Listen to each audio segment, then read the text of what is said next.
Yes! Oh, man. Woo! Oh, man, I have an energy drink here. It's been a crazy week. Crazy week, man. One Pride. What's up, brother? James, yeah, let's go. So, all right, guys. Man, so here's the drill. I'm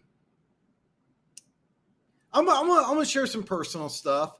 I made a plan to spend a couple days in Council Bluffs, Iowa.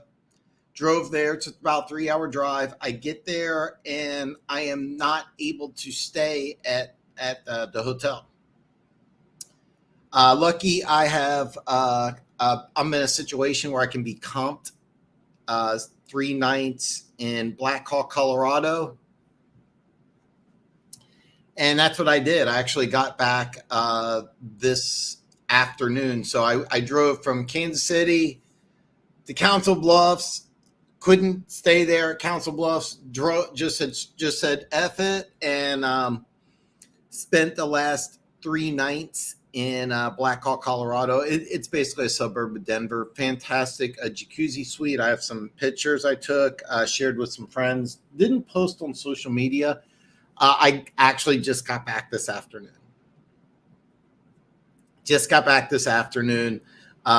Took a cat nap. Both my coasters are in the car. I have a C4 energy drink, and I'm going to talk football. One thing is I'm going to reveal who I think Aaron Rodgers is going to go to. Another thing that I probably really should have addressed, Jalen Ramsey, and that's a player that I think is going to move. The Rams need draft picks. They're in salary cap hell. His play did dip a little bit, but I think I'm in a minority that thinks that he's still an elite corner. I really think that he's one of the best corners in the National Football League. It's a interesting situation of how much of a market is there going to be for a guy who's going to command a lot of money, but his play is on the downward slide. I still think he's an elite corner. I'll be very interested to see where he goes. But instead of offering an Aaron Rodgers prediction, I should have a Jalen Ramsey prediction. However, you know what? I've been on vacation the last couple of days. I had a great time. Black Hawk, Colorado, Denver, basically. Fantastic town. Great sports town. Great people. Ate a lot of junk food. Started my Mai Tai career, and I'm loving it, man. I cannot tell you how happy I am to hear this. I think it's very important. I took Krav Maga for a couple of years, and I really want to get back into it. The guy who trains it, and it's very important not only to follow some sort of, self-development, which I consider that. You can call it self-defense if you want. I think it's more self-development. To have the right teacher, and the guy that teaches here is A++. I know, man. I got the faithful. All that.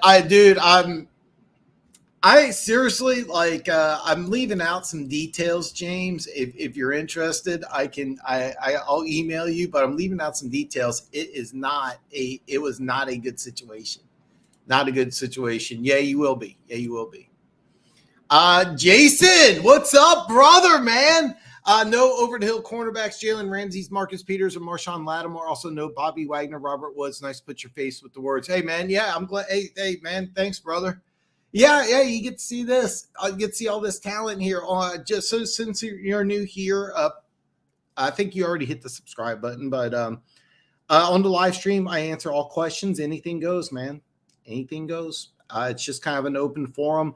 Believe it or not, usually I have a outline. I've been trying to get more and more guests on. If you're a Lions fan, it may not be in the description, but on my YouTube page, Luke G Field Review. He's been a guest. He was a guest on a couple weeks ago. I actually been on his show several times. You need to follow Luke G. He has some. It's actually funny because he posts Lions content, but what I brag about him is his draft content. He does a lot of draft research. How he breaks down players is A plus. And I would say even if you're not a Lions fan, if you like the NFL draft, follow Luke G. This is going to be Draft Central here. Right after the combine, I'm going to start coming out with mock draft videos. I haven't even. Right before this live stream, like right before I hit live, I was going over Daniel Jeremiah's 2.0 mock draft, and I'm gonna have the video out with. I'm doing a new thing this year. I'm gonna call it mocking the mock because there's several mock drafts that have come out that I go over. And so far, I've gone over 2 3-round mock drafts, both of them A+ mock drafts, phenomenal mock drafts. And so I'm going to go over some of them that I recommend you check out, and I offer my opinion on them. So, that's actually another thing I want to talk about. I'm going to read all these comments, and then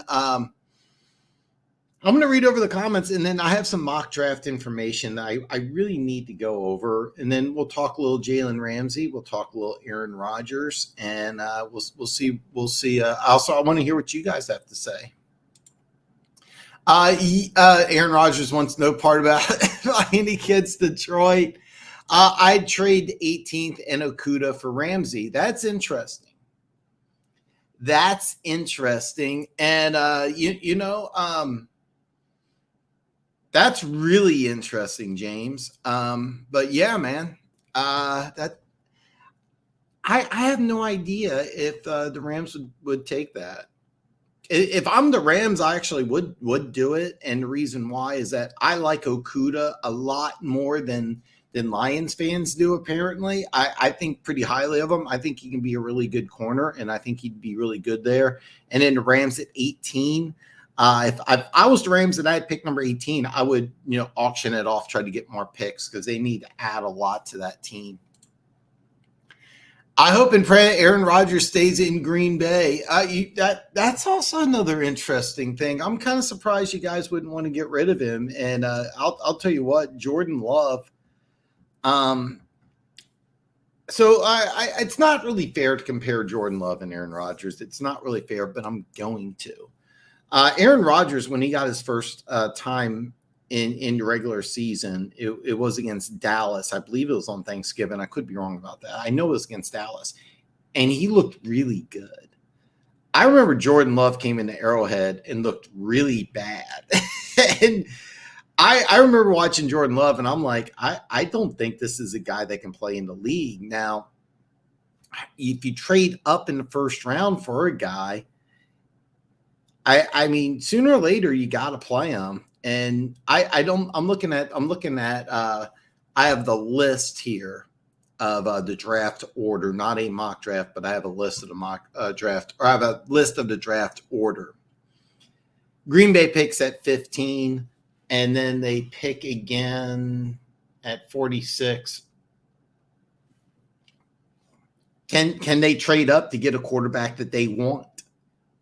Or is the plan to go with Jordan Love?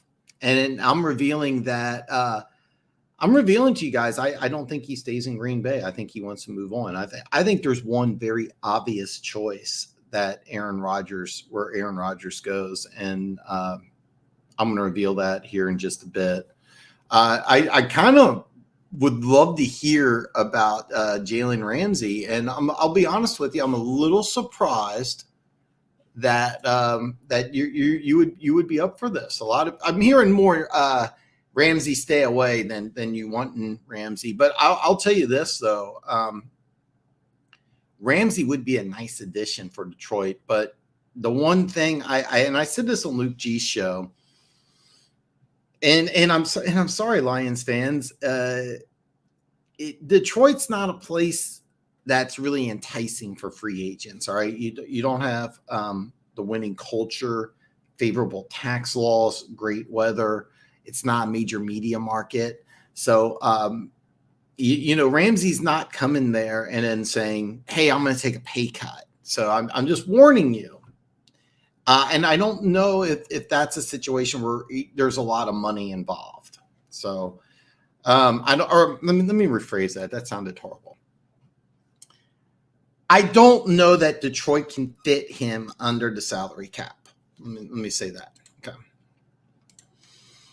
Just hitting the bags from now. The guy I'm learning from is an old college professor. That's kind of interesting because the guy that I was learning Krav Maga from, he's a former bouncer, even though he's like, I'm 5'8", so he's a few inches shorter than me, but he's like this freaking wide. And he's built like a Mack truck. Like, even though he's short, like you would not mess with this dude. I've recommended several people to him. As much as I like the guy, I wouldn't say we're friends. We follow each other on social media. I mean, if he called me up and asked for a favor, I would do it. I think the world of him, but I mean, I wouldn't say that, I wouldn't, call us friends. It's not like I call him up and like, hey, I'm going to come over and watch the game. We don't have that type of relationship, but great guy. And I think the world of him. I don't know where I'm going there. I mean, thank you, Jason. I appreciate that, brother. I'm thinking about going 3 days a week. That's that, dude. If you haven't already, man, dude, follow me on social media. Share with me all your journey, man. Send pictures, do whatever you want. I know you're not a social media guy, but yeah. But what's cool is your soul is doing the movements with you. That is kind of cool because what I got from doing Krav Maga is I get like my anger out, like I just like, that is really cool. Maybe I should look into that. A lot of Detroit fans. Yeah, I know, man. I love it. DJ's box, Bucky's box. Okay. So in all fairness, his 2.0 mock, I haven't even gone over yet. I'm going to release a video of it and I'm going to break it down because there's one thing about the mock. I haven't gone through the whole thing. There's one thing about the mock that I do agree with. That's an unpopular opinion. So I'm going to have that video out. I'm going to say Monday. I didn't do a video this week because I took a mini vacation. So what I do is that after the Super Bowl to the combine, kind of just some time off because it's I have a list here of the videos that I'm going to do as far as mock drafts. And then from the combine to the 4th of July, I kind of take some time off. After the 4th of July, I start breaking down every NFL team. So that's just kind of my schedule. Like you really care. I would think we're done fleecing. Denver Gator, man. I was in your old neck of the woods, man. I should have hit you up. I should have sent you some of the pictures. So it was I probably will do that, man. I probably will do that. I'll probably send you some pictures of Colorado. Had a great time. Kind of an interesting story. So I will say chicks dig guys that do martial. Okay, let me explain this. And this is kind of, hey, look, I'm going off topic here, but here's a drill. I think people need to realize we come from a species that used to kill 800-pound cats with sharp sticks. Yeah. Excuse me. And so there's a primal thing to it. Women are attracted to people that can provide on a primal level, and doing some sort of martial arts. It shows that you're able to be a provider. It shows that you're able to be a protector. And this is not something that, not really like the topic I should be talking about. But yeah, it goes down to a primal level. You want a guy that can protect you. You really do. Dan, don't feel bad. A lot of people don't watch Lions also. I do. I really do like Okuda. And so like you had it was like Marshawn Lattimore, Denzel Ward, and Jeff Okuda was these stud corners that come out of Ohio State. And I think Lattimore's the best, but I thought Okuda was better than Ward. I remember Ward went 4th overall, and then Ward signed a $100 million deal last year to stay in Cleveland. Now I'm talking about coming out of college, not they're playing a pros, but no, I do. I really like Okuda. I think he can be really good. And what do you think, Funk? Would you give Okuda an 18th overall pick for Ramsey? I think it would really hamstring the Lions. Now that I'm sitting here talking about it, there is a team that makes a lot of sense for Ramsey to go to. I'm going to talk about that. Denver, how do you guys? By the way, Matt Patricia is not the defensive coordinator. Matt Patricia, I don't know, is added to their staff, but Denver did something really good. They signed Vance Joseph, former head coach. He's going to be the defensive coordinator. That's actually a really brilliant move.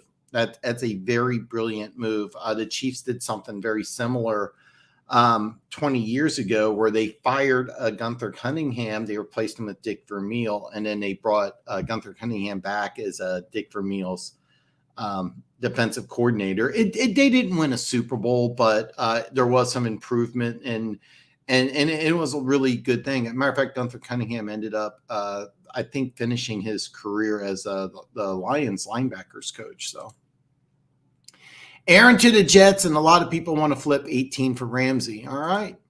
Patricia is ridiculous. It's funny because I think Patricia would be an excellent addition to a staff. I wouldn't want him as a coordinator, but if he came to the staff and was helping out on the defensive side, I would have no problems with that.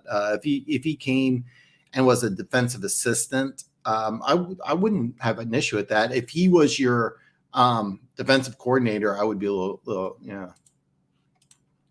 Kirby Joseph is who Aaron Rodgers will be dodging. I hope he stays since he lost to that team twice. I love it. I love it. I love it. Yeah, I'm holding off here, man. I'm holding off.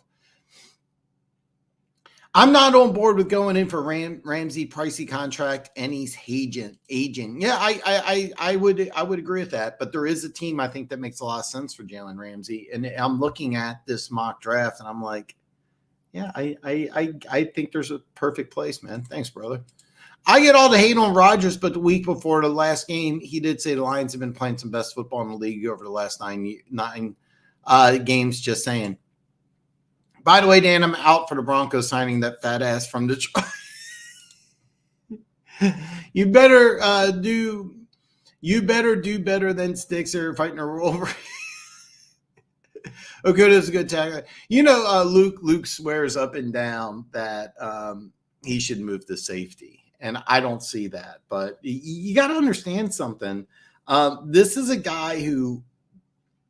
He didn't play at all year one. Is that correct? He was injured most of year 2. Year 3, he comes back, and it's basically almost like a rookie year for him, and he's got to prove himself. And he didn't play great, but I'm looking at a guy who's been banged up, but I'm also looking at a guy who's got a lot of athletic potential and a lot of upside. And he's going into year 4 of that rookie contract. So you're in a good position, because if he plays well, you can exercise the 5th year. If he doesn't, just let him go. Move on. He's not a guy that you guys drafted anyway. So, I would definitely keep him, but to sit here and just write the guy off, I think is a little short-sighted. I mean, you got a guy with a lot of athletic upside and a lot of potential, and you get him relatively cheap. I mean, the 3rd overall pick is going to be cost you some money, but you're paying him, I think, a fifth of what Ramsey would want. It's mean, but that's another thing is that I like the fact that he doesn't, that he is not afraid to tackle. So I never liked Okudah. I took a lot for shit for saying I want nothing to do with him unless he moves a strong safety. He wasn't good enough for a top 10 pick. I can't imagine the way he's playing right now.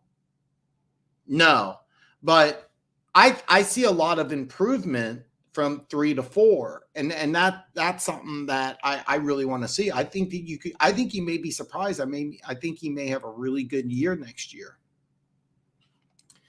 That would be interesting, and I'll be honest. I could see Okudah saying no because a corner's worth more than an average corner probably makes more than a all-pro strong safety. Maybe. Trying to think here. I think the highest paid strong safety is actually Jamal Adams, and I'm drawing a blank on that contract, but wasn't it like $20 million? So $20 million a year, not total. So his hips are awful. Honestly, if you want to corner, best switch to cover 3 and use him more like Sherman in Seattle, maybe. Wasn't there did you cut him as well? All right, so let's talk about Ramsey first. Let's talk about Ramsey, and I'm kind of looking. So the way my screen's set up is I have a 3-round draft order, not a mock draft on this side. I have my Streamyard on this side. The team that Ramsey should go to that just makes a lot of sense would be the Chicago Bears, and the reason why is that they have a ton of draft capital. They could use a veteran like that. They could absorb the contract, and they wouldn't be in terrible shape. Remember, they don't have the second pick in the draft, which they gave up for Chase Claypool. So Pittsburgh has pick number 33. Good job by the Steelers because they picked up George Pickens at pick number 50 next year. Now they do get the second round pick from the Ravens. That's 54. There is a huge difference between 33 and 54. All right. Picks 33 through 39 are what I call the gold picks because you can get a first round talent early in the second round, plus the contracts are a lot more friendly once you hit round 2. So I really like those high end second round picks. So that's why I think that Pittsburgh did a fantastic job here. And Pittsburgh picked 17th. It'll be interesting to see what Pittsburgh is. So I could see, of all the teams, I'm firing this from the hip, straight back from vacation. The team that makes a lot of sense for Jalen Ramsey would be the Chicago Bears because Chicago has a lot of money. They are missing that 33rd pick for Chase Claypool. I also think that Ramsey and Claypool going one-on-one against each other in practice would be very interesting. I think Chicago also really needs to make a big step forward. So what you do is that the Bears are going to trade the number 1 pick. All right. The Bears are going to trade the number 1 pick. They're going to trade down. They're not going to trade number 1 to go to. They're not trading the number 1 pick for Ramsey, but they're going to trade down from number 1. Once they trade down, wherever they trade down from, that's where you're going to see like maybe another trade. One of the mock drafts, I think they went from 1 to 2 to 2 to 4. I don't see that, but I do think the Colts are interested in trading up. I think the Raiders, Carolina, all these teams. So I could see them trading down, and then with some of that extra draft capital, then you can make a trade for Ramsey. Would the Bears be interested in pick number 54 and a pick in 2024? Maybe. Would they be interested in some players and pick number 54? That's also a possibility. But as far as absorbing the contract, that makes a lot of sense.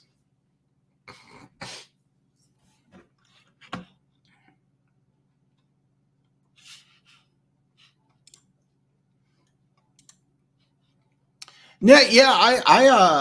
I kind of like Tracy Walker. Now he's coming back from injury, so I mean that would be an interesting thing. But I just want to be very clear here. I keep hearing you move Okuda from corner to strong safety. I don't think that's a viable option. Number one, if I'm Okuda, I say no.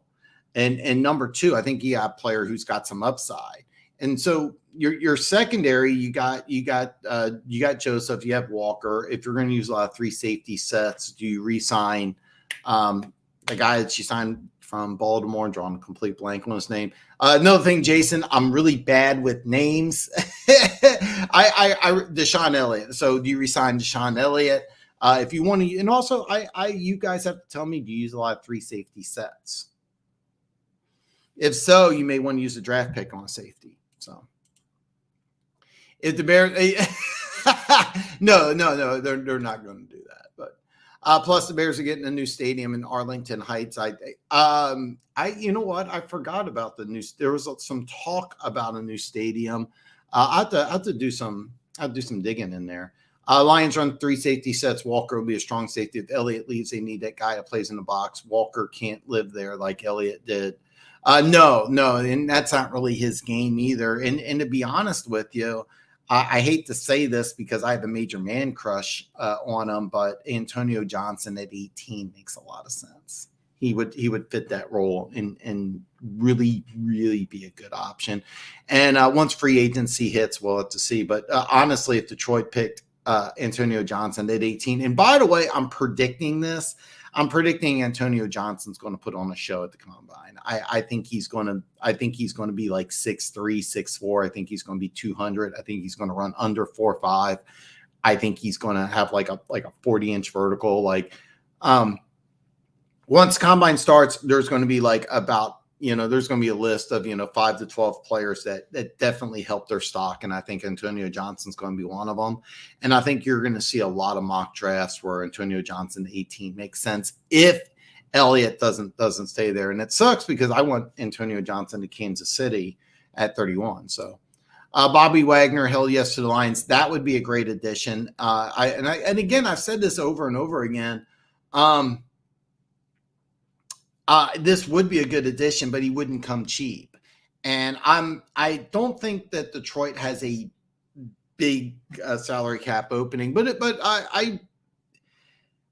Bobby Wagner, by the way, played really well last year. I'm kind of surprised because Bobby Wagner should be mentioned as one of the greatest middle linebackers of all time. He should be in the same breath with Dick Butkus and Ray Lewis, and he's not. And I don't get it, because if you watch the film, he does everything perfectly. He plays to pass, he plays to run, he's physical, he's a leader. If you had to say, give me a definition of a kneecap biter, it would be Bobby Wagner, but he would be expensive. You're not getting him cheap. Yeah. I have to follow. I'm gonna have to follow some of that. You're seeing that. You're seeing that. And you're right, Funk. You're 100% right. By the way, this is every fan base. I can't tell you how many Chiefs fans want DeAndre Hopkins. Okay. So before I'm going to get caught up on comments before I go on a rant here. Bobby Wagner, hell no.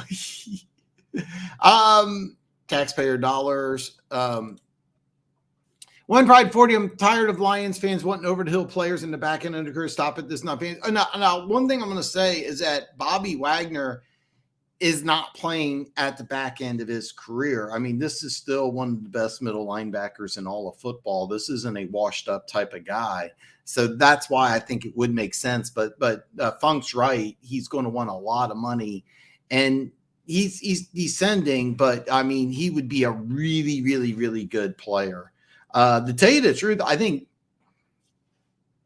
it's like apples to oranges, but if you had to say which player is playing better, I would tell you Wagner's playing better than Ramsey, and I think both are still elite. And I understand it may sound crazy to say because the Rams won, 5 games last year? Bobby Wagner and Jalen Ramsey, both of them played pretty well. Ramsey took a step down. Now, Ramsey was universally considered the best corner in football. He's now not that. but Bobby Wagner's play is still elite. So I if I was a Lions fan, I could choose between one of these two. It'd easily be Wagner, who's still playing at an exceptionally high level. So, what would be some day 2 defensive linemen that could be available for the Lions to take? I'm seeing some crazy stuff here. So I haven't dove too much into the depth, but Brian Brees, I've seen mocked to the Lions at 6. I've seen him mocked to the Lions at 49. If he's a guy that's got massive upside. I know you guys don't want to hear that, but one of the things is that if I'm the Lions, this is a draft that in the second, third round, I want to take guys with massive upside. I want to take guys that have first round talent in round 2, guys that have dipped for whatever reason. And a guy like Brian Brees would be at the very top of my list. Now, you guys are telling me you're set at edge rusher. I'm not arguing with you, but if there's an elite edge rusher that kind of falls in this draft, I wouldn't have a problem with the Lions. If you trade back from 18, maybe get a high second round draft pick for whatever reason, I wouldn't have a problem. Or at pick number 49, taking an edge rusher. Antonio Johnson is nice at 18, but I'd take Skinner in the second. That you guys keep talking about Skinner at JL Skinner, and I still have not watched film on him. But I've seen a lot of mock drafts where he's second, third round, and if he's the guy that you guys are saying he is, and if he is available at 49, makes a lot of sense. Branch is the only guy I want to replace Elliott at 18. That actually would be very interesting. The thing is with Branch is he's more of a chess piece type of player. I hate to say he's kind of like the honey badger, but that you gotta move him around. And I don't know if the Lions defense does that. If you do, if you'll move him around, have him play in the slot, have him blitz, have him play deep, and you move him around where he's not a true strong safety, Antonio Johnson would be a stereotypical strong safety that could live in the box. He could also play deep, but he's not really that chess piece type of guy that Branch is. I think he can be a chess piece type of guy. That's why I want him in Kansas City. If you use him that way, then I'd be on board with that. If you want to pigeonhole him as a strong safety, I wouldn't be on board with that. So. My hot take, draft day, Colts stay at 4 and grab Levis. History of bringing in quarterbacks from the same old Manning, Luck, Rivers, Wentz, Ryan. I don't think the Bears get a trade partner for one, and I pray Raiders don't grab AR. I hope Levis goes to the Raiders. I do think the Bears are trying to auction that number 1 pick. I think they're doing it right now as we speak. Will they get an option? That's the $1 million question. Is it, because they're obviously not taking a quarterback, and there's 4 quarterbacks that I think are going to go round 1. I think there's 4 quarterbacks going round 1, and I get what you're saying. I was actually going to do a mock draft, mock the mock on a mock draft that. I'm probably not going to do it because it's just such a terrible mock draft. AR, he doesn't want to be called AR-15 anymore.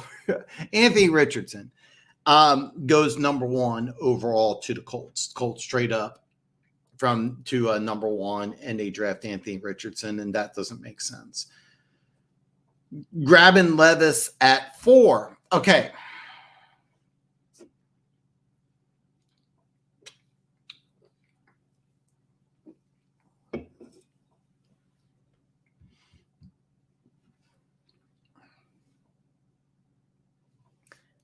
Manning, Luck, Rivers, Wentz, Ryan. Luck doesn't belong in that list. Luck was a really plus athlete.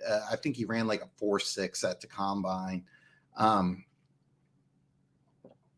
Really just a guy that coming out of college. I can't prove this. So his junior year,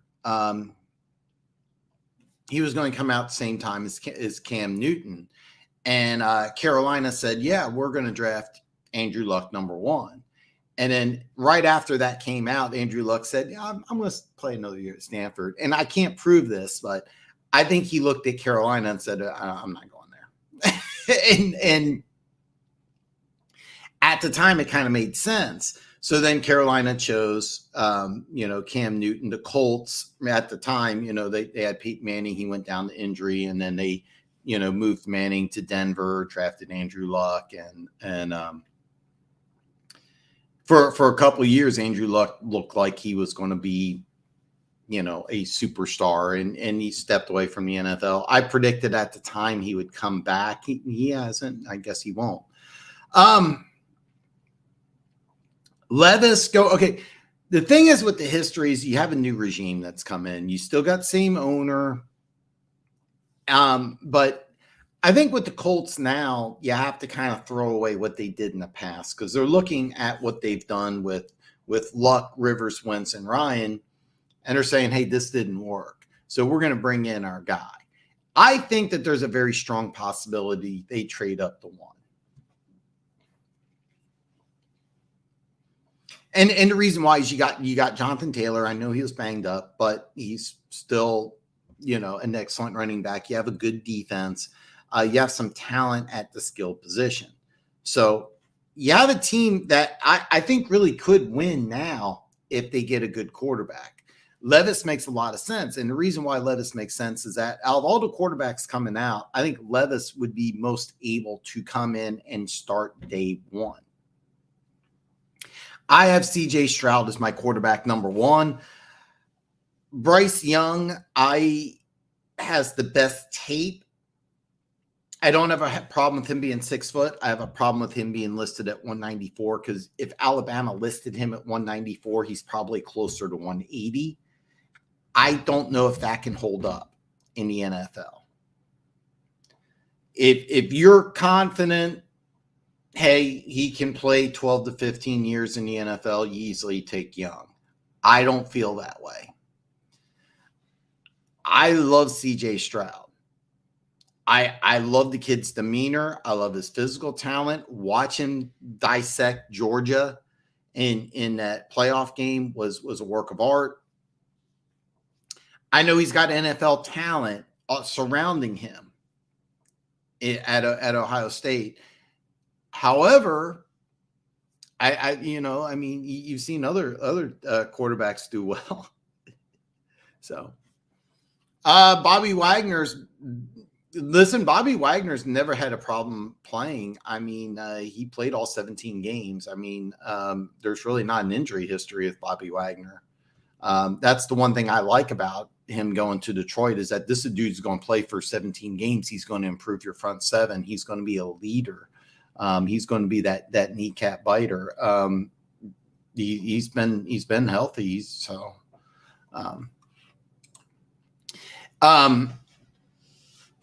Levis goes to Vegas. That I've seen a lot of mock drafts with Levis going to Vegas, and that makes a lot of sense. And here's the thing with Levis, where does he go in this draft?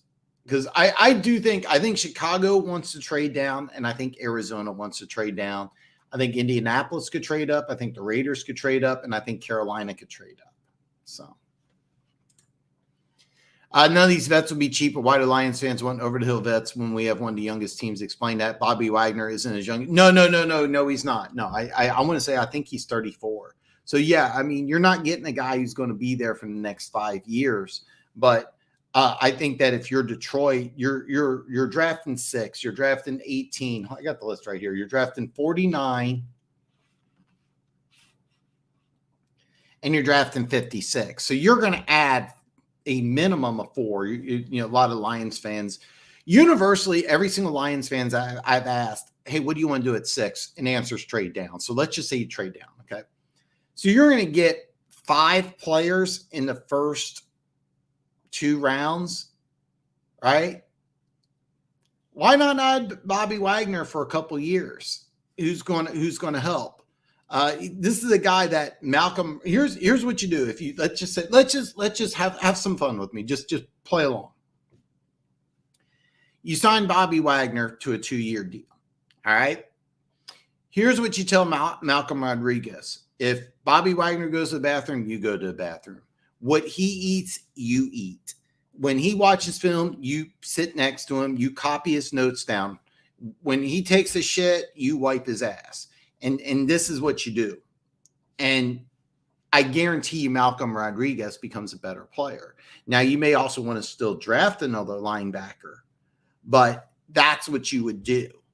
All right. And he would improve that team. Now, keep in mind, you're getting 4, maybe 5, maybe even more really good draft picks that you can add to this team. And you can get some developmental guys. All right. But Bobby Wagner would help this team. And by the way, the NFC North, unless you're convinced that the Vikings are just this dominant force, the NFC North's up for grabs because Rodgers, I think, is going to be gone. All right. I'm not sold on Minnesota. Chicago's rebuilding from nothing. So you have a chance right now to take over the North. Bobby Wagner can come in and solidify that front seven. Now, he's not going to be cheap, and he's not going to be there long term. But if you add a ton of rookies with Bobby Wagner, that to me makes a lot of sense. Jalen Ramsey is going to be a lot more. And I don't know if he would have that type of impact. So, but I think you guys would really like Bobby Wagner. I think you would be very, very happy. But yeah, I think he's 34. I'm fully aware, but he played lights out last year. I don't want Breece ACL in his past. Okay.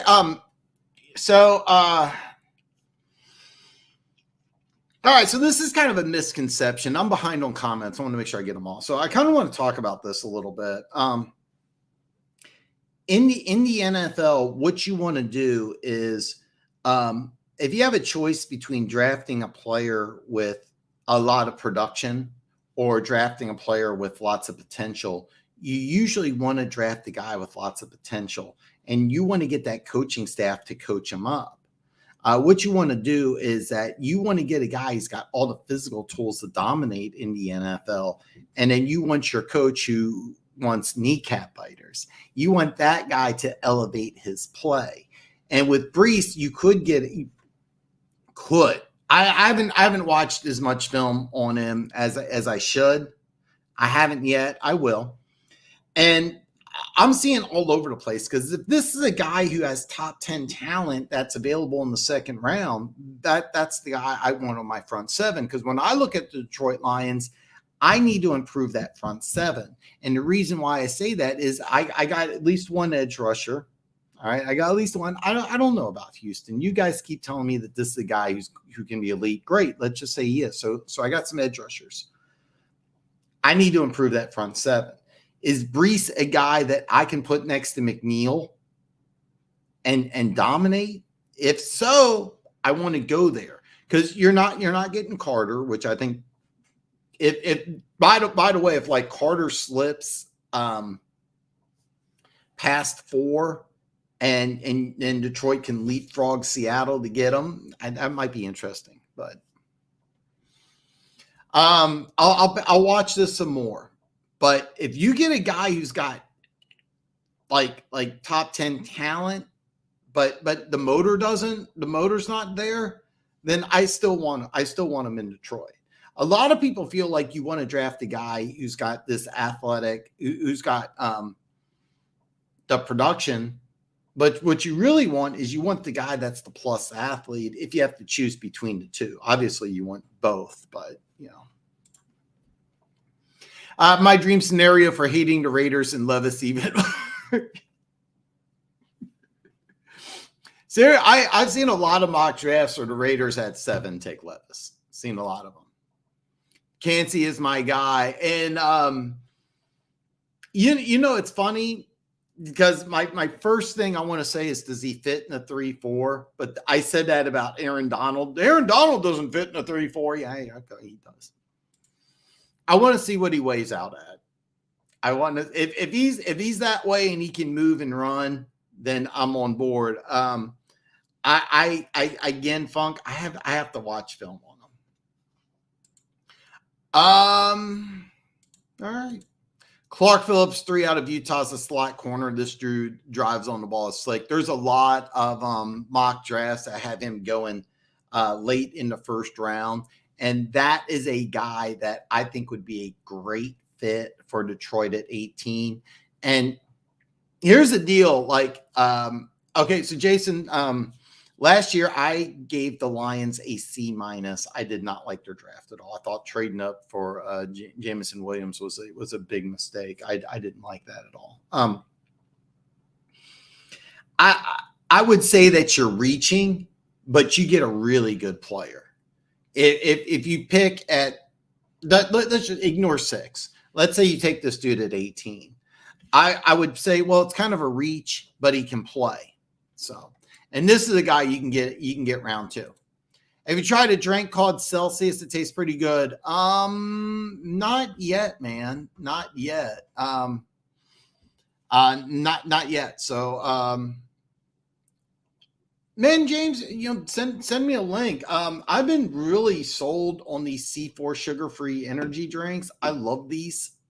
I haven't tried Celsius. I haven't tried it. If there's a link or something you want to send me, I'll give it a shot. I have the link to these C4 sugar-free energy drinks, and the reason why I put the link there is they're like $2.50 at the grocery store. You can get a 12-pack delivered for about $21, and it's free delivery on Amazon. So, Perry, what's up, brother, man? I hope you are. I am good, man. And you're 100% right. Wagner is going to want to get paid. I would love AR to the Panthers. I'm already predicting them to win the South. That is interesting. And the South's up for grabs. South is up to grabs. AR to the Panthers. The issue I would have with Anthony Richardson. Okay, let's just do this here, and I want to make sure I don't get too far behind. Levis is most ready to play day one. That's just my opinion. When I look at the quarterbacks, if I need somebody to start day one, I want Levis. All right. CJ Stroud is my quarterback number 1. You have to be sold on Bryce Young. He's listed at 194, probably played at 180. You have to be comfortable with that. You have to be comfortable with that.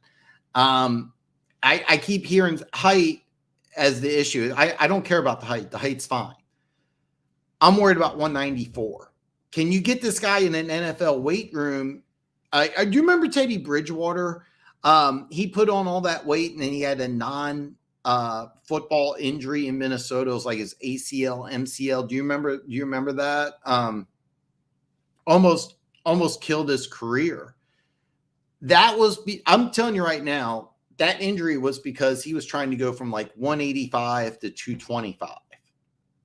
And by the way, if you look at Teddy Bridgewater at Louisville and you look at Teddy Bridgewater now, he's put on the NFL 20. I call it the NFL 20. Jason, so what the NFL 20 is, you get into an NFL weight room, you gain 20 pounds. Every NFL lineman does it.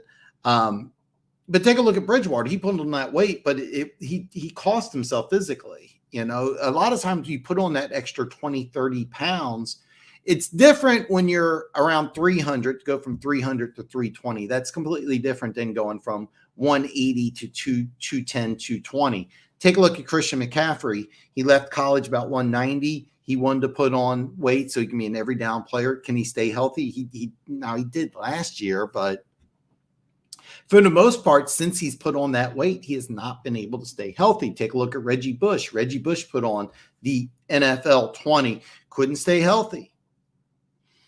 Can Bryce Young put on the NFL 20 and stay healthy? Are you comfortable with him at his size and saying, you know what, you can survive in the NFL? If you are, take Bryce Young. I am not. I like CJ Stroud, but I want a veteran. AR to the Panthers, that would be very interesting. If I do that, I want Sam Darnold to stay. I know that's kind of an unpopular opinion, but yeah. I wanted Skylar Thompson last year. After we didn't get him, I started to focus on Will Levis. That's interesting, Skylar Thompson. How would you feel about Levis at 6? I'm behind on comments, Jason, so I apologize. But yeah, I will say this simping is very bad. It's, oh God.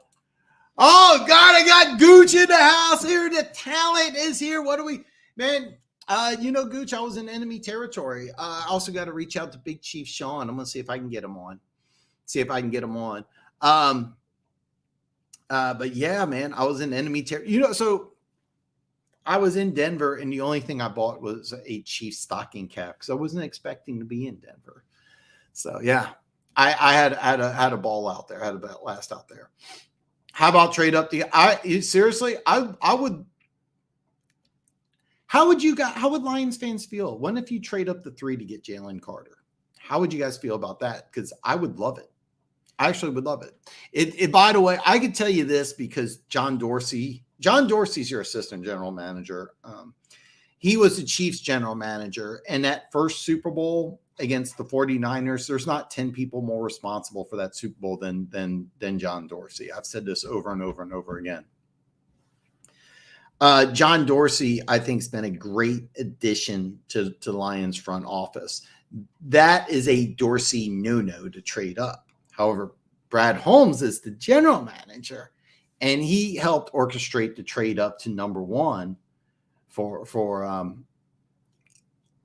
guy, I can't believe I forgot his name, Jared Goff, when he was with the Rams organization. Would you be interested in trading up to 3?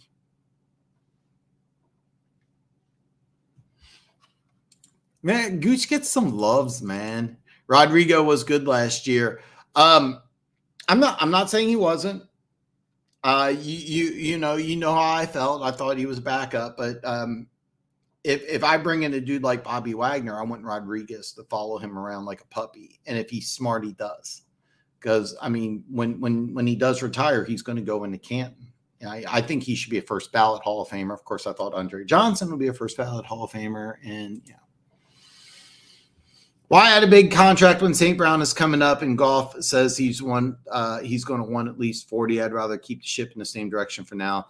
Yeah, and that's the old school mentality, is just to build up through the draft. But there are teams that did that and wasn't successful. Take a look at the Cincinnati Bengals. Once the Cincinnati Bengals started adding some free agents, they went from a team that was the Bungles that ended up going to a Super Bowl, while they still rebuilt through the draft. So I'm not saying that Bobby Wagner's the answer, but adding smartly through free agency could be a big deal.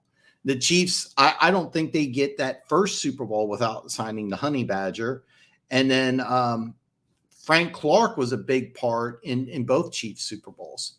I know that Gooch may not like that. There's a love-hate with Frank Clark, but Frank Clark, the Chiefs, I don't think win those Super Bowls without Frank Clark, a free agent that now the Chiefs traded for Frank Clark too. They gave up way too much draft capital, but it worked out. He wouldn't cost us a pick either. I go, Drew. By the way, Drew Tranquil, if he stays healthy, you already mentioned Bobby Wagner. Bobby Wagner doesn't have an issue with health. Drew Tranquil does. But when he does play, he's a really good player. I keep hearing it too. I haven't done the research myself. I've gone through at least 20 mock drafts with seeing him going to Detroit at 6. So I'm going to. I know he's undersized. I know he's athletic. Okay, so the lazy scouting report is Aaron Donald 2.0. A lot of people are saying that he misses a lot of tackles and he's not consistent. I haven't watched enough of it. And by the way, if he does have too many injuries, I wouldn't want him at 6. But if he's available at 49, I might roll the dice there.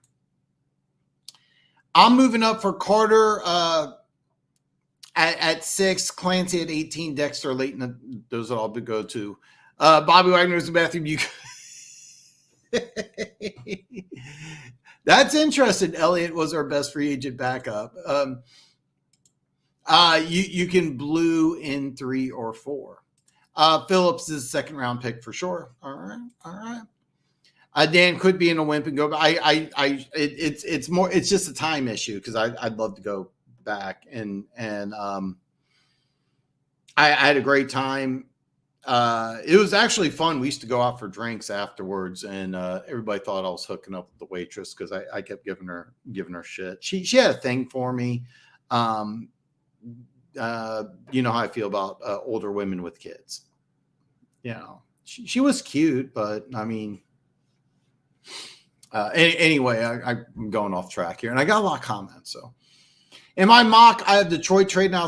Can you send me your mock, Gooch? Can you send me your mock? And then I want to get you, maybe Big Chief Sean, maybe I can get Lexi and some other people. I want to do like a mock draft. I want to do a mock draft right before the draft, but I want to do another mock draft in probably a couple weeks. Excuse me.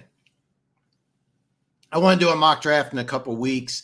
There would be no trades, but let me ask you this here: who would Tennessee take at 6?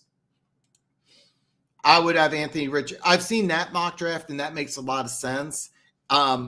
If I'm Carolina and I take Anthony Richardson at 6, I want to have somebody start day one that's not Anthony Richardson. I don't know if you can keep Darnold in that situation, but if you can, that's what I would do. Serious inquiry: why would a young talented team like the Lions trade premium future capital for one player? I wouldn't. I wouldn't, and you would for Ramsey. Bobby Wagner is going to be released, and I think Bobby Wagner actually does make sense, but it makes sense, but I don't think he goes to Detroit. I think he's going to go somewhere else. But if I'm the Detroit Lions, I would definitely inquire about Wagner, but I think he's going to be too expensive. So, boomer bust type player risky. The key to picking them is knowing when to pick them. If you take them, you need to get a guy with a good floor at the next pick. You're 100% right. You're 100% right. If you do go for a boomer bust player, okay, let's just say the Lions. If you're going to go boomer bust at either 6 or 18, you got to go with somebody who's got a high floor. That's why I was on board with Hutchinson at 2 last year, is because Hutchinson has an extremely high floor. So that's why I kept on saying, look, you have to take Hutchinson at 2. That's why I hated Williams, because this was a boomer bust pick. However, I got to give the Lions some credit. I mean, they did pretty well last year in their draft. I didn't give them a good draft grade, and I didn't like that boomer bust because the Lions were coming from a 3-win team. This year, if you go boomer bust at 6 and then you go high floor at either 6 or 18, I would be on board. So hopefully I'm making sense. I feel like I'm not.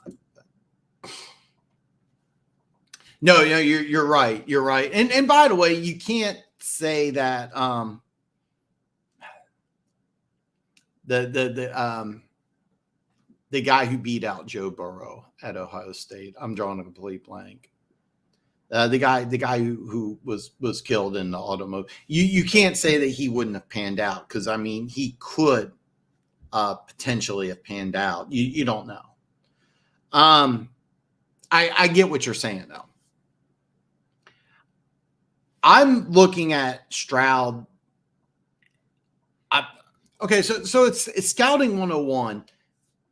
Ignore the helmet. All right, ignore the helmet. Just watch him. All right. Every single interview I've seen CJ Stroud on, he looks bored. This dude's always calm. He's always cool. He's always collected. Watch him at the Heisman Trophy ceremony. He looks bored. He did an interview. I forget, it was ESPN or the NFL Network, where he said, "Why should a team draft you?" He goes, "I'm a playmaker," and he just does it like he's even keel.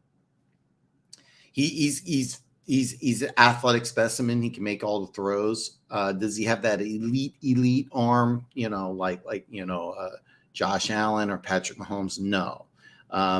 Does he have a top 12 NFL arm? Yeah, probably. But Ignore the helmet. Just if you can, and it's hard to do because I'm assuming since you're a Lions fan, you're probably located in the Michigan area. I'm assuming you could be somewhere else. Watch CJ Stroud. Try not to ignore the fact that he's from Ohio State.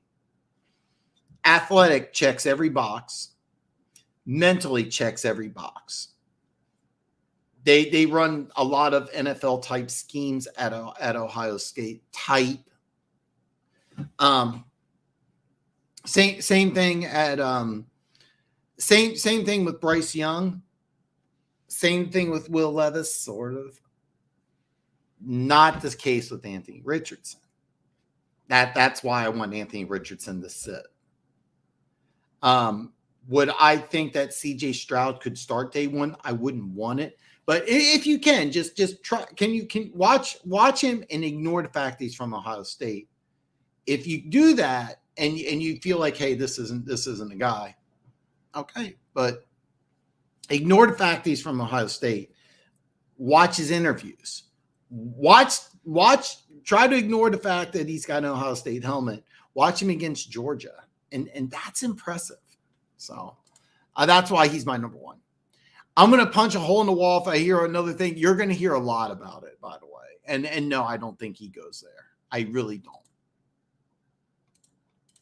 Just a public service announcement. Yes, please hit that like button. By the way, just FYI, no, I don't like to do this. I'm like 30 or 31 subscribers away from that 1,000, which is a really big milestone. So if you know somebody who likes football, wants to talk NFL draft, this is the channel for you. And Jason, normally my live streams are a little more organized.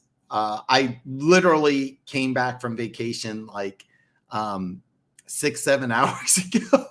And so what I did is I set up the live stream and then I went to bed. That's what I did. I normally I'm a lot more organized.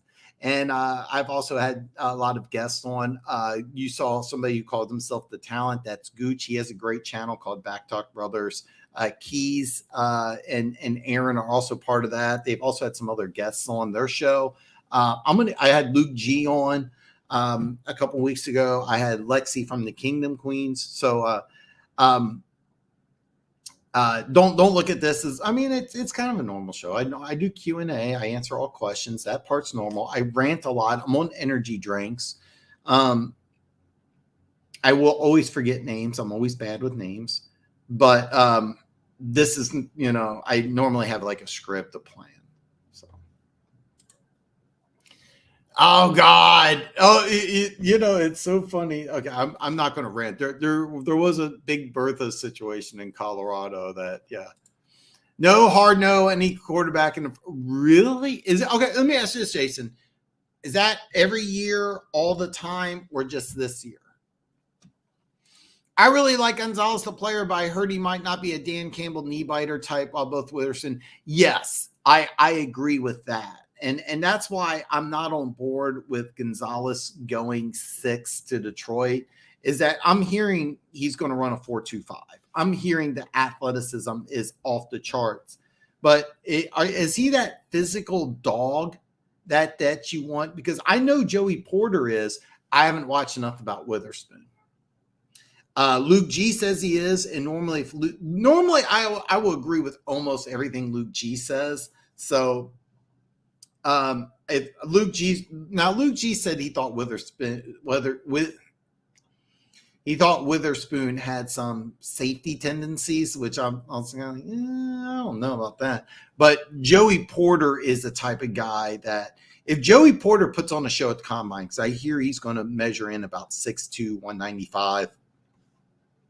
If his hips are good, if his back pedal's good, and he runs under 4.5, I would not have a problem with Detroit reaching. And I still think it would be a reach. But let's say you take Joey Porter at 6. That would be a reach. I would like that.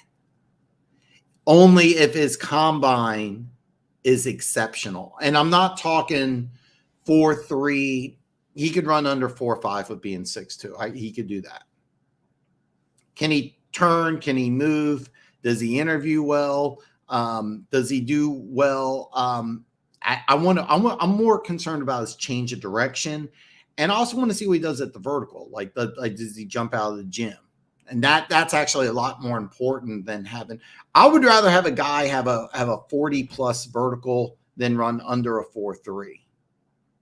That's a little more important because that shows his explosiveness and his ability to get off the ball.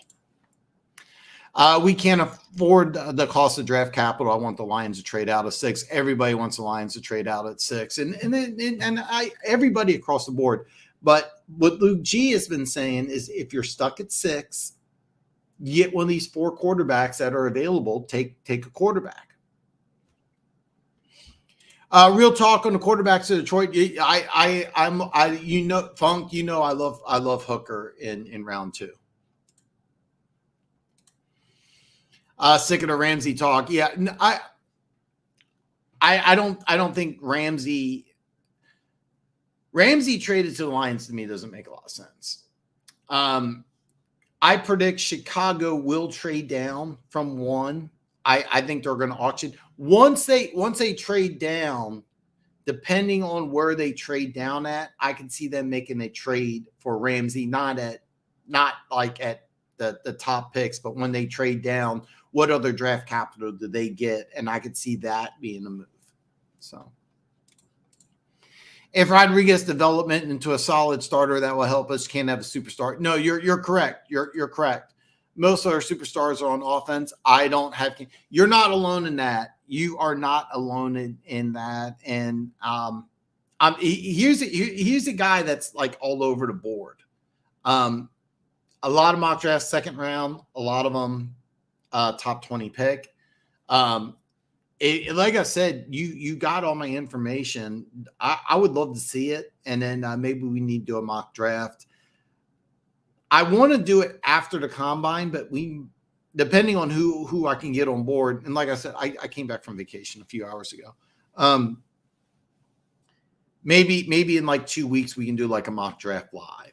We could just do the boom, boom, boom. But I'd love to see your mock draft. So look, I've been saying this lately. Why do Lions fans say it's so great to have a plethora of former players as coaches to turn around and scream for a veteran presence?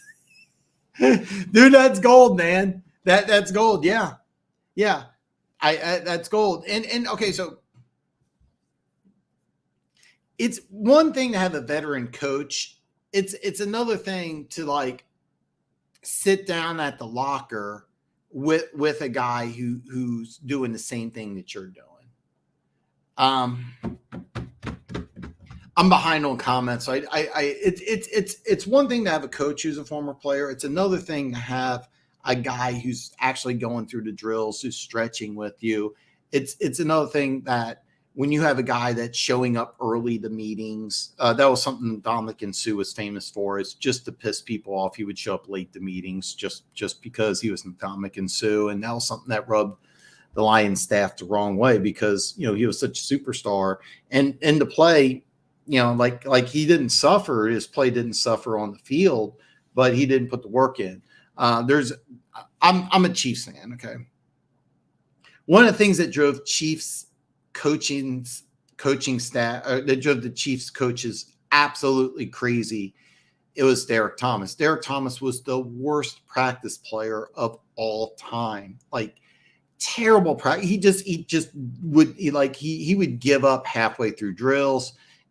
But on Sunday, he was a different type of dude, but it frustrated people because if you had a young developmental guy, you're seeing a superstar half-ass it all throughout the week. And you're like, okay, this is how I react. So when you bring in a veteran presence who doesn't half-ass it, like Bobby Wagner wouldn't half-ass it, that does help the team. But I get what you're saying. I get what you're saying. So I'm kind of, man, thanks, brother. On this team, damn it, we have it all over. Yeah, the bet. Yeah, I get it. I think it helps. I really do think it helps. And another thing is that with Bobby Wagner, when everything's said and done, he's going to be one of the greatest middle linebackers of all time. If I ever get into the Cajun fight, oh hell yeah, dude, yes. Star Wars insurance. Yeah, today. I just wore this. There is a Smith machine right back there that really needs to be used because I ate a lot of junk food the last couple of days. So, I love it. Okay, so I'm really behind on comments, so I don't want to rant too much. Patrick Mahomes, every time he came off the field last year, would go straight to Matt Nagy. They have a great relationship. So I love it. I love it.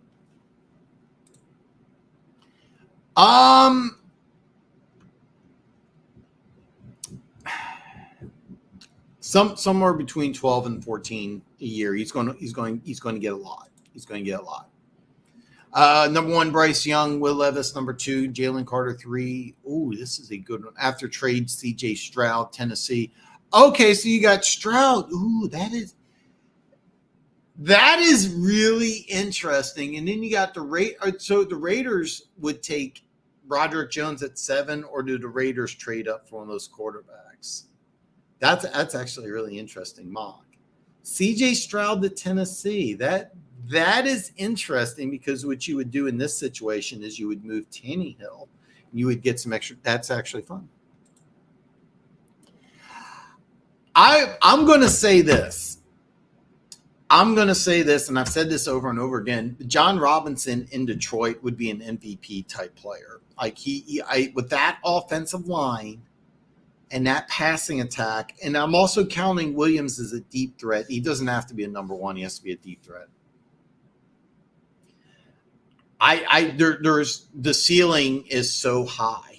Like I mean, Saquon Barkley healthy high. But that's only because I think Detroit has one of the best offensive lines in football. But John Robinson's special. He's really special. So I get that. That's kind of funny. I think he does. And that's what I want to see at the combine, is that I know he's going to test well. When I say, let me. His physical attributes are all going to be there. What I want to see is how does he handle the whiteboard. Jalen Hurts, he went into the combine as a 5th round pick, somewhere in there. He not only aced the combine physically, when they brought him on the whiteboard, he was dissecting plays like a 10-year vet. And that's all. I was like, oh my God, this guy's going to go like in the 2nd round, maybe even late in the 1st. And he went, I think it was 50th or 51st overall. I was confused why Philly took him, because they already had Carson Wentz at the time. And I was like, I don't know. This doesn't seem like it'll fit. I was wrong. I want to see if CJ Stroud does anything close to what Jalen Hurts did at the combine. He's going to go number 1. And we're going to find out. But yeah, I want to see how he does on the whiteboard, because I think he's going to look awesome in a t-shirt and shorts. I think he's going to do awesome throwing the ball. I want to see what he does on the whiteboard. I think he does. I don't know that for a fact. Guy, I get it. I get it. I get it, Jason. I get it, man. It's good to have another Michigan fan here. Just to let you know, One Pride is also a big Michigan fan. He's a Michigan State fan. I could see that, and what you would do is that you would probably trade a player. And I want to say you would trade T. Higgins, but I'm not sure about that. You would probably be able to trade a player if you're Cincinnati. Maybe trade draft capital. That would be interesting. Yeah, I think so too. And I loved Hooker. When Tennessee played Alabama, I left that game like, oh my God, Hooker's a 1st-round quarterback. I like the size. I like the upside. I think he's going to test out really well. And I mean, up here physically, I don't know if Hooker's ready to do any drills or anything like that. So, but yeah, I think in the 2nd round, there was a mock draft. I saw he went. It was one of them I did that he goes to the Saints in the 3rd round, and that I thought that was genius. If you do take a quarterback, you got to start by year 2. The whole point of a rookie quarterback is you. Yeah, exactly. And that's why I'm really high on a guy like Levis starting day one. I think Stroud could start day one. Bryce Young could start day one also, if you're comfortable with size. With Anthony Richardson, he can't start right away. He's a guy you got to work with. So I think you should do a retro show, NFL's greatest walk-on undrafted players. That actually would be a lot of fun. There's a lot of really great walk-on undrafted players. There's a lot of them. Actually, Dan, if it's one Ohio State quarterback, I think it might be successful and honestly could be him. No worries about your setup. Yeah, okay. Dude, Jason, that's awesome, brother. That's awesome, man. That's awesome. I like Porter over. I do.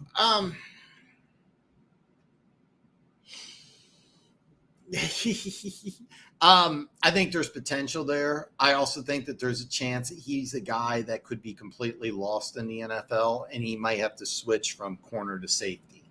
It's funny. So on Luke G's show, Luke G had what he does. He has an open question answer thing, so you can join, and I joined. And on one of those, he thought Witherspoon should be switched to safety. I don't see that. I normally don't like switching players out of their position, but Joey Porter Jr., the issue is with Porter, he's a guy that could be the same guy you guys are saying Okudah is. And I think Okudah is a better – I want to see what he does at the combine, but Okudah could be a better athlete than Porter. And that's the thing. If you guys are saying that Okudah's stiff, he probably belongs at safety. I'm kind of worried Porter's the same type of guy. I don't know. And that's why I want to watch him at the combine, because can he turn? Can he run? Does he, is he a guy that's smooth out of his back pedal? Because Porter, do I think he has a high floor? I'm not sure, because he's a guy I'm looking at like this could be a Pro Bowl corner. He could also be a guy that you have to move to safety. So the answer is I want to tell you yes. I don't know. Just this year on a quarterback, Ben Johnson's going to be a huge say on who we draft and where we draft a quarterback. Hopefully he does. One of the most underrated things about an organization is your coaching staff, general manager, how well they mesh. I remember Matt Patricia, and I'm drawing a blank on whoever the general manager was. They did not see. They were not on the same page. Arthur Smith for the Atlanta Falcons, year one, he wanted to take Pitts, the tight end, which they ended up doing. The general manager wanted to go in a different direction. He wanted to go quarterback. And for the last 2 years, they've had double-digit losses, and that could also implode. And it's very important that your coaching staff and your management are on the same page, all right? It's very, very, very important. If Ben Johnson goes into this draft and he's like, hey, look, I'm good with golf. Let's get a receiver. Let's get a tight end. And the general manager is like, nah, just do what you got. Then I think that's going to be a problem. But if you go into this draft and you're like, okay, for example, Jahmyr Gibbs versus Bijan Robinson, if Ben Johnson's like, I like this Gibbs guy better, and the coach and the general manager says we like Robinson better, that's going to be a problem.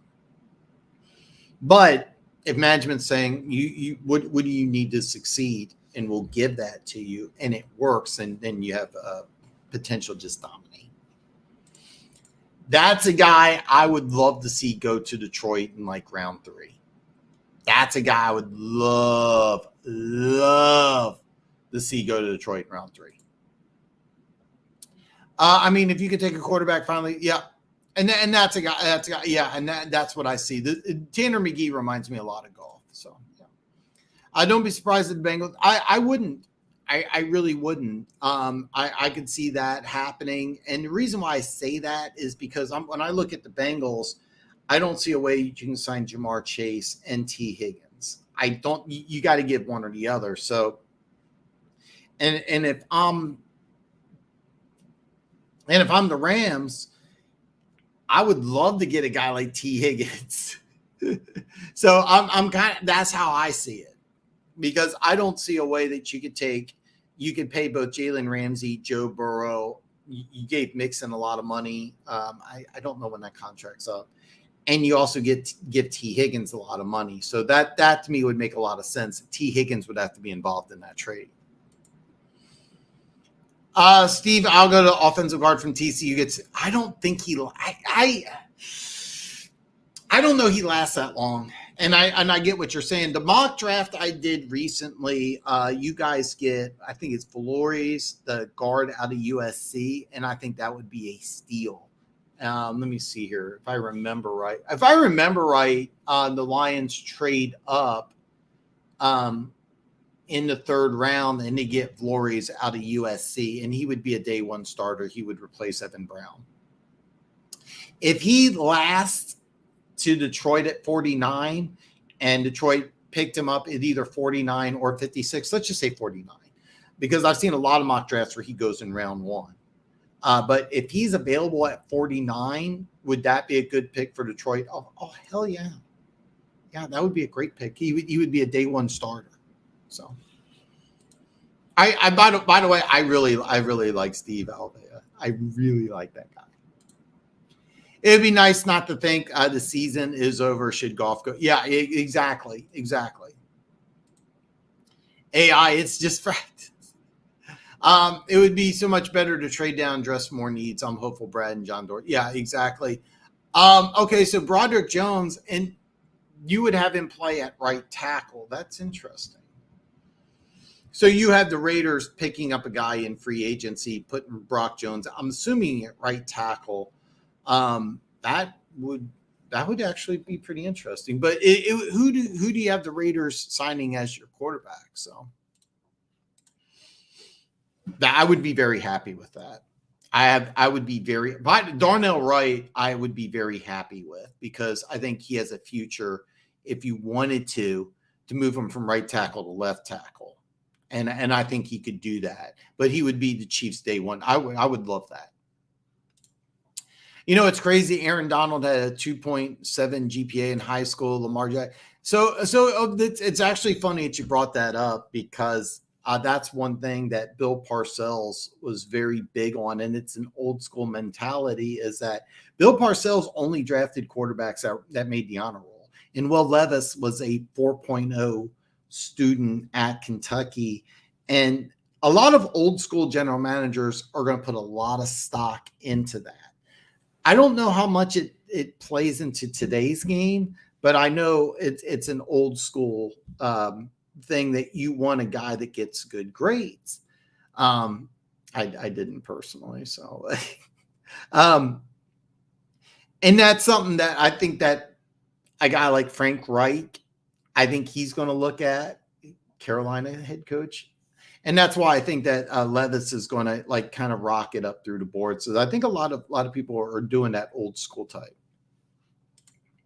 Why do you think AR-15 is getting all the hype if he's not year one? The upside is I think he easily has the most upside of any quarterback in this draft. I mean, this could be a guy who could be, if he wanted to, he could play tight end. He could probably play safety. He could be a wide receiver. I think he's that special of an athlete. I did a video. I don't know if you watched it or not. The quality is pretty bad. But I did a video why Anthony Richardson's a first-round quarterback, and I broke down just like one or two plays where he had this one throw in particular where his mechanics need a lot of help, but there's probably not 10 NFL quarterbacks that can make the same throw. That's like the super short version.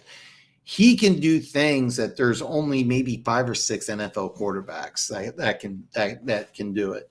He easily has the most athletic upside. His mechanics are garbage. He needs help. I said the same thing about Patrick Mahomes. So, but he can do things that nobody else can do in this draft. And he can do things that there's only, I really think that only a handful of NFL quarterbacks can do. He had this one throw. If you watch that video, he has this one throw I'm looking at, and there's probably 10 to 12 NFL quarterbacks that can make that same throw. That's why. And you're also getting this out of a guy who is going to probably measure out at like 6'4", 235. I don't know if he's going to run the 40 or not, but I bet you he can do that in under 4.6. I don't remember. I'm drawing a complete blank on his name, and I'm not sure how familiar you are with NFL history. Since we were talking about Ohio State quarterbacks, Terrell Pryor. Remember how Terrell Pryor had to switch to wide receiver? I could also see Anthony Richardson doing the same thing. Does he have a lot of Terrell Pryor in him or not? The Lions need more ball hawks, guys that don't grab receivers. Bob Quinn. Funk hated. Yeah, I was not a fan of the baseball. I'm not sold on Enzaloni. I hope Brad addresses linebacker, a guy can cover receivers. And it'll be interesting if you do that in free agency or the draft, because there are some free agent linebackers available. Ben Johnson more than likely would be gone after next year. That is interesting. That was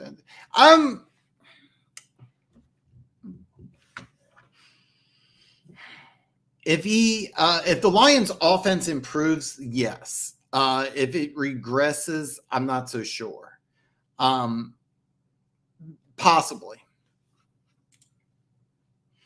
I'm interested in players, Brad. Yeah. He's had some great jobs in the late round. That was a John Dorsey specialty also, is that John Dorsey found players in rounds 5, 6, and 7 that ended up making a roster. And that's something that you should really pay attention to.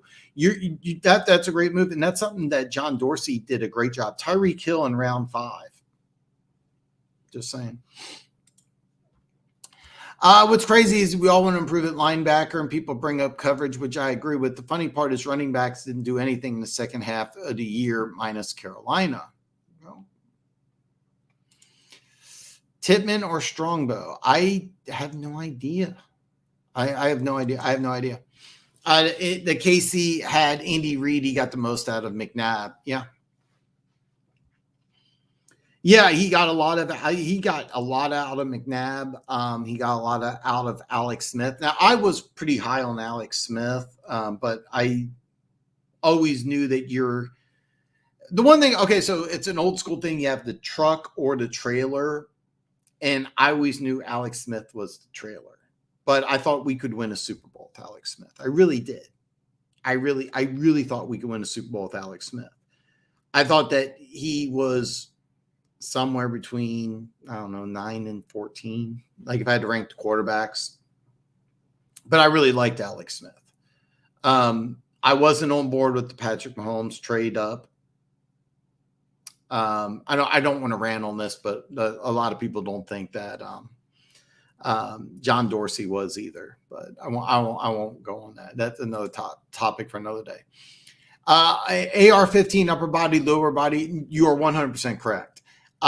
If you can fix it and teach them some touch on shorter, exactly. And that's the thing. If I draft Anthony Richardson, I need him to go somewhere and sit. I don't want him playing year one. Now, I say that like, would I want to get him in like on some Wildcat? Put him in a situation where he like has some mop-up duty, sure. I don't want him playing year one. And that's why I wouldn't want to take him number one. If I'm Carolina at 9 and I'm able to keep Sam Darnold for year one, that would be the perfect situation. And that's what I would do if I was Carolina.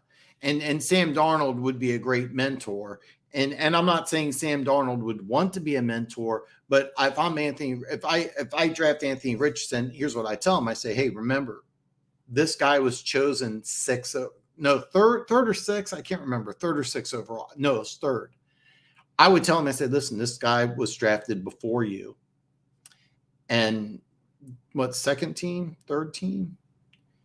And this is the guy you're going to replace. So just because you're drafted high doesn't mean you have to stay here. So get to work and see how he responds. Because if he doesn't respond well or he can't handle that, then you know that you're after the dud. But if you get the guy who says, okay, hey, it's time to get to work. I got a lot of work to do. Then it could work out. And ideally, what you would really want is you'd want Sam Darnold to say, hey, look, I got an opportunity to be a mentor to this guy that could help me long-term in my career. And maybe it works out. So that was kind of a weird rant. Huge AR fan, physical freak, no doubt. Big arm needs it. Yeah, exactly. Understand football, not just play patient. Yeah, and that's the thing. They're so like out of all the other quarterbacks, I could see their games translating to an NFL game. With Anthony Richardson, nothing he did at Florida really translates to the NFL. That's why he really needs to sit, because I promise you, Anthony Richardson, like his first couple of mini camps, he should be overwhelmed, and he shouldn't admit it, but he'll probably think to himself, what the hell's going on? It's funny. One of the things about every rookie quarterback that comes to Kansas City, the first time they hear a play, they all say the same thing. They all say, we thought it was a practical joke, because every play is like 6 sentences, where in college it's like 2 to 3 words. And it's so different that people think it's a joke, but it's. I remember Patrick Mahomes saying the hardest part about learning a playbook was saying the full play all out at once. And a guy like Anthony Richardson, that will be confusing. The other 3 quarterbacks that you would want to take in the first round, they're not going to have that same level of problem. They'll be able to understand NFL schemes. And I think Levis could come in day one and get a NFL playbook down. CJ Stroud, I'm not sure, because there are some NFL schemes of what he did at Ohio State. He also, I'm drawing a complete blank on the guy's name who replaced Burrow, who Washington drafted at 15 and was with Pittsburgh. I'm drawing a complete blank on that guy's name. He had issues. Justin Fields, he did not run anything close to an NFL playbook at Ohio State, but CJ Stroud, I think, did a lot more. So if Ben leaves next year, Lions can trade Goff for some good capital, especially if they draft a kid like Hooker in the second. It could, it could. Alex Smith was a mid-level starting quarterback. Kansas City had a little better defense. Maybe he gets a ring, maybe.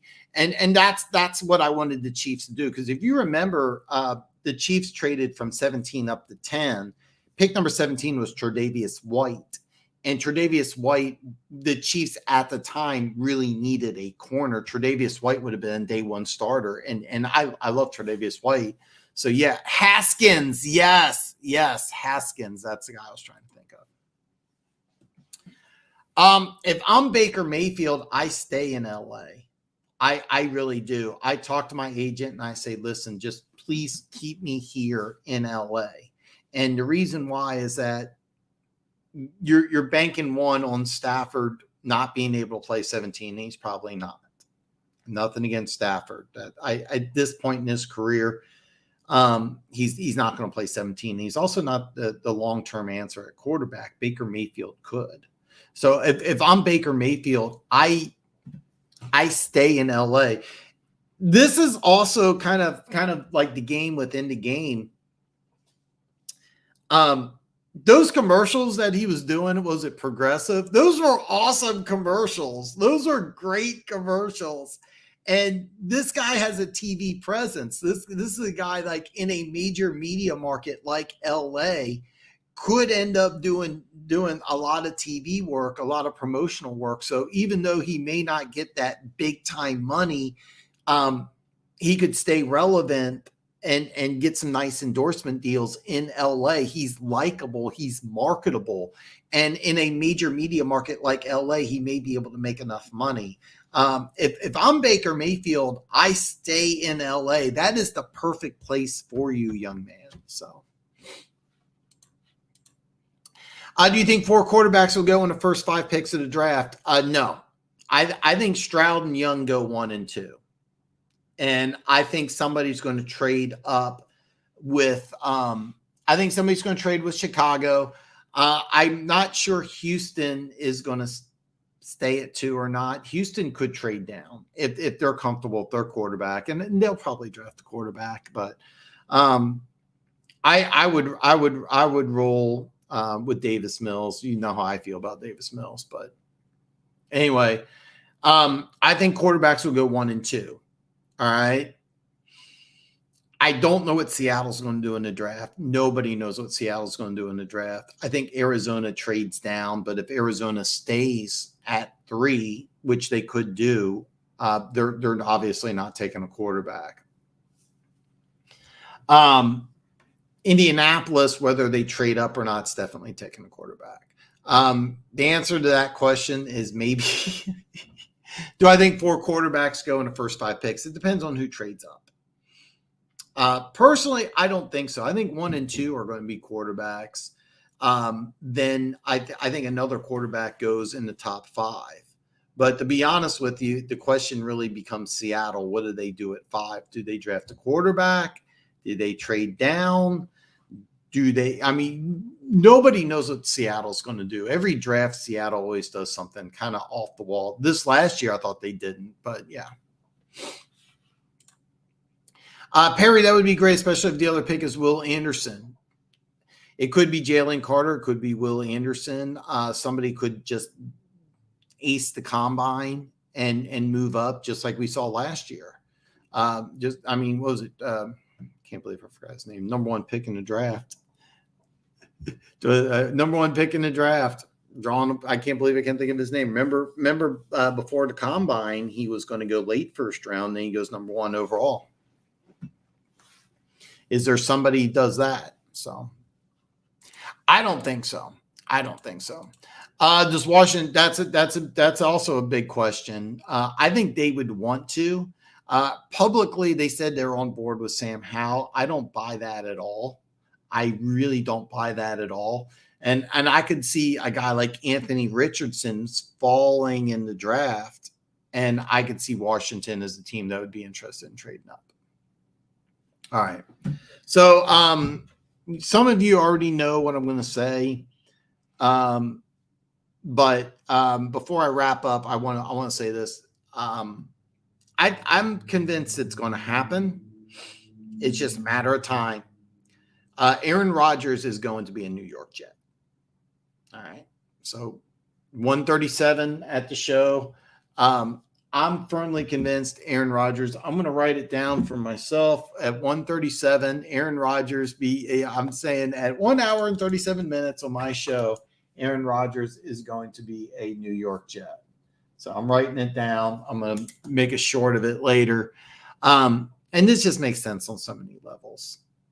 It just makes sense on so many levels. I'm going to wrap up here. Even with the energy drink, I'm starting to fade, and I apologize. It was a crazy week. It was a very, very crazy week. But I'm gonna come out with some videos next week. I want to mock the Daniel Jeremiah 2.0 mock draft. There might be another mock of a terrible mock trade. I was going to bring up some things about mock drafts, but I'm going to hold off for right now. So I'm going to answer all these questions, but I'm going to wrap up here. Carter could fall to 6 if the first 5 have 4 quarterbacks, and Will Anderson and Walker went one. Walker went 1. Yeah. So that's what a lot of people say, that the combine's not that big of a deal. I think it's a huge deal. All right. And take a look at Walker. He was a late first round pick. He goes number 1 overall. Could Carter fall to 6? Absolutely. The problem with Carter saying Carter's going to go to 6 is what does Arizona want to do? Do they want to address Carter at 3? Do they want to go Will Anderson? Do they want to trade? I think Chicago's going to trade out of 1. I think Arizona wants to trade out of 3. Nobody knows what Seattle's going to do at 5. And then if you're Detroit, what does Detroit want to do at 6? Everybody says that they want to trade down, but what if you're stuck? Do you take a quarterback? Because taking a quarterback at 6 makes a lot of sense for Detroit, who also has pick number 18, 56, and 49. It makes a lot of sense. So,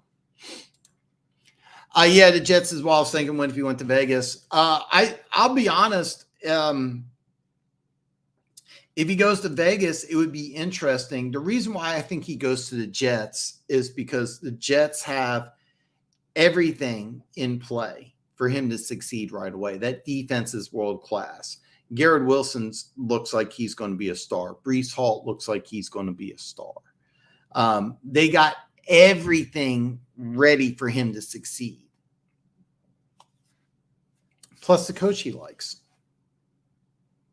With Vegas, you have to go against Patrick Mahomes twice a year. You have to go against Justin Herbert twice a year. Can you win in Vegas? I don't know. I mean, yeah, you got Darren Waller. Yeah, you get to reunite with Adams, who, don't forget, is you know, I mean, he's I think he's going to be 30. Vegas is a great town. Don't get me wrong. I love going to Vegas. Rodgers hosted Jeopardy and did an A+ job on Jeopardy. New York's a major media market. What did Michael Strahan do right after he retired? He became the host of, was it Good Morning America? I think Rodgers is thinking long term. And that's why I think he goes to New York. Because if he goes to the Jets and he wins a Super Bowl, which the Jets are more ready to win than Vegas. If he wins a Super Bowl with the Jets, he can retire. He can go straight into TV. But here's the thing. He doesn't have to win in New York. He just has to be relevant. And the reason why is that I think Rodgers is thinking long term. And that New York media market enables him to go directly into TV. And that's what I think he wants to do. But as far as Vegas is concerned, if I'm Aaron Rodgers, why would I want to go to Vegas? The Chiefs are clearly better. The Chargers have more talent. Denver's kind of the disaster, but that defense is solid. I can go to the Jets and I can win a Super Bowl in New York. I don't think I can win a Super Bowl in Vegas. That's what I see. What kind of dead cap will the Packers have if they trade Rodgers? I'm not sure. I'm not sure. I mean, there's going to have to be some issue with the dead cap. Can you restructure the contract? What kind of trade compensation are you getting? There's a lot of questions. I think the Jets would be willing to absorb some of it. I also think that they would be able to give up a lot of draft capital. And the reason why I say that is because they remember they drafted 3 players in the first round last year. And then early in the second round, they get Breece Hall. They got a lot of youth on that team. The only thing the Jets don't have is a quarterback. With the Raiders, you got a lot of holes to fill. So, Mike, I got Buffa in the house. Rodgers in New York, not so convinced of that. I am. I think Rodgers wants to go to a major media market. I think Rodgers is eventually going to be on TV, whether he's hosting a game show or if he wants to be on Good Morning America or whether he wants to go to announcing. I know he did a great job hosting Jeopardy. I think that he wants to go to a major media market. I think he's looking at life beyond football. And that's why I think that New York makes a lot more sense than Las Vegas. I also think New York with Rodgers becomes an immediate Super Bowl contender. I'm so glad you're here, Buffa, man. I've had a very interesting week, and we'll talk about that some other time. I think the combine just show you want the player on tape. Okay, that's not true. All right, and I'll tell you why. A lot of people say you just got to watch tape, you ignore the combine. Bill Parcells, I'll never forget this clip, and I wish I had this. They were asking Bill Parcells about a player, like, hey, what do you take? Like, let's say you got a left tackle who's 6'3". What's your thought process? And Bill Parcells says, well, if he doesn't have the measurements, I want to find out if he can play another position. And they were trying to get Bill Parcells to say the opposite, like, oh, well, if he shows some great tape and he has some great, but no, if he doesn't have the physical requirements needed, can he play another position? And that's why you got to watch the combine, is because a lot of players are great in college, but they don't have the physical requirements to succeed in the NFL. Another thing is that it's a misconception. A lot of people feel like you just watch the tape and you don't worry about the physical. That's not true. If you get a guy who has all the physical attributes, but the tape's not there, versus a guy who has all the tape but not the physical attributes, you actually want the guy who has the physical attributes more than you want the guy that's great tape, because you think that you can coach him up, because the NFL and college football are different things. A lot of people feel like NFL scouts would rather roll. Now, this is always the rule in later rounds. If you have to choose between a guy who didn't produce, but he has the attributes in like round. Okay, matter of fact, Donovan Peoples-Jones is a perfect example. There was James Prochet, I think that's the name. Great film. Fell in love with the guy. 5th round pick out of SMU, went to the Ravens, still on the roster. Donovan Peoples-Jones went to Cleveland in round 6, didn't have near the film, but he had physical attributes. Peoples-Jones is a starter. Prochet is not. I could have done that a little more eloquently, but if you have to choose between the two, you'd be surprised at how many NFL scouts want the physical attributes more than they want the tape. Now, ideally you want both, and you're not taking the guy who has garbage tape in the first round. However, take a look at, I think it's Lucas Van Ness out of Iowa. Every mock draft you'll see has him going in round 1, and some people think he's going top 10. He didn't even start. He wasn't even a starter. Tyron Smith, probably going into Pro Football Hall of Fame, played on the right side. They drafted him, and Dallas drafted him top 10, put him at left side, probably going in Canton someday. Would McDaniels fail with Las Vegas? It's too early to tell. It's too early to tell. But I think that it doesn't look good, because I was counting on McDaniels and Derek Carr really working well together. And since that didn't work out, there's a lot of question marks. So the question is that you need 3 things to win a Super Bowl, and you need them in this order. You need your quarterback, you need your left tackle, and you need an edge rusher. You have your left tackle. Colton Miller's pretty good.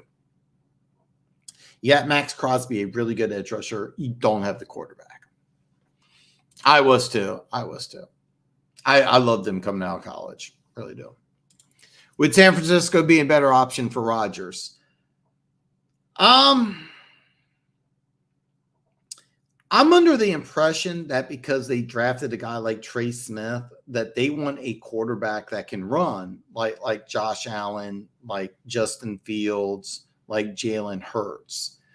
So I'm going to say no. Now, if you brought Rodgers to San Francisco and you adapted the offense where he wasn't running the ball like a running back, then absolutely. Because I'm under the impression that what San Francisco wants to do, and the reason why they drafted Trey Smith, is that they want a quarterback to be like another running back. They want to have Justin Fields or Jalen Hurts or Josh Allen, and a lot of NFL teams are doing that. I am not on board with that at all. But that looks to be like what San Francisco wants to do, and that's what Kyle Shanahan wants to do. And a lot of people think that Kyle Shanahan's this genius, and I'm not on board with that. I've been critical of Shanahan, and I will say this: if you take a look at San Francisco, it looks like they're going to try to make it work with Trey Smith or maybe even Brock Purdy, but I don't see it. I don't see it. If Rodgers did go to San Francisco and they tailored offense to Rodgers, then yes. But from what I'm seeing, what they're wanting to do is not really tailored to what Rodgers would do. It sounds like what the Jets are doing by bringing in Hackett, and you got your quarterback, you got your wide receiver, you have trade capital. That would make sense. Ego and the weapons is why he would go again. I'm thinking, yeah, I think so too. Yeah, I mean, year one when he did play, he looked horrible. Like he looked completely lost, and then he breaks his ankle, and Purdy looked really good. And I like what they did by tailoring the offense to what Purdy does well. They didn't try to fit a square peg in a round hole, but I've always been critical of Shanahan. I don't think he's one of these elite coaches. So that's just me. Guys, please, if you haven't already, give me the thumbs up. If you're new, please hit that subscribe button. Guys, I'm almost at 1,000. Please share. And by the way, all my social media links are below. I'm on Instagram. I'm on Facebook. I'm on Twitter. Send me a friend request if you haven't already. You want to DM me on social media. I'm usually pretty good about responding back. If I don't, some social media is a weird thing. I'm toying around getting on TikTok, but I think it's more for, I've been avoiding TikTok like the plague, and I'm trying to figure out if that's a good move for me or not. But next week, I'm going to have some more draft content next week's show. And then this next week, I'm going to do at least a mock draft review on Daniel Jeremiah, maybe some more. We'll have to see what happens. So guys, listen, have a fantastic weekend. Don't forget to give me a thumbs up. I'll see you back next Friday.